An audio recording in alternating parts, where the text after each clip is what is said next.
তুমি কি জানো আমাদের দেশি কবুতর কিন্তু বিদেশি কবুতরের থেকে অনেক আলাদা। এই ছোট পাখিটা দেখতে সাধারণ হলেও এর ভেতরে আছে অসাধারণ শক্তি, বুদ্ধি আর সহনশীলতা। আজ জানবো কেন দেশি কবুতরই আমাদের সবচেয়ে বিশেষ। বাংলাদেশে প্রায় প্রতিটি গ্রামেই দেখা যায় এই কবুতর। এদের দেহ ছোট, রং সাধারণ, কিন্তু স্বভাব অসাধারণ ও শান্ত। অন্য কবুতরের তুলনায় এরা দ্রুত পরিবেশে মানিয়ে নেয়। গরম হোক, বৃষ্টি হোক, দেশি কবুতর নিজের মতো টিকে থাকতে জানে। দেশি কবুতরের শরীর ছোট হলেও খুব শক্তপোক্ত। খুব কম খাবারে ওরা দিন পার করতে পারে। বিদেশি কবুতরদের যত্ন নিতে হয় বেশি, বিশেষ খাবার, পরিষ্কার পরিবেশ আর চিকিৎসা লাগে।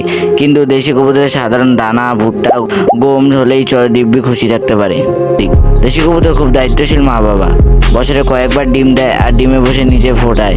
বাচ্চা ফোটার পর দুজন মিলে খাওয়ায়, যতক্ষণ না ছোট পাখিগুলো নিজের ডানা মেলে উঠতে শেখে। অন্য কবুতরের জাতগুলোতে এমন যত্ন দেখা খুব বিরল। তাই তো বলছি, তুমি যদি কবুতর পালন শুরু করতে চাও তাহলে দেশি কবুতর তোমার জন্য বেস্ট।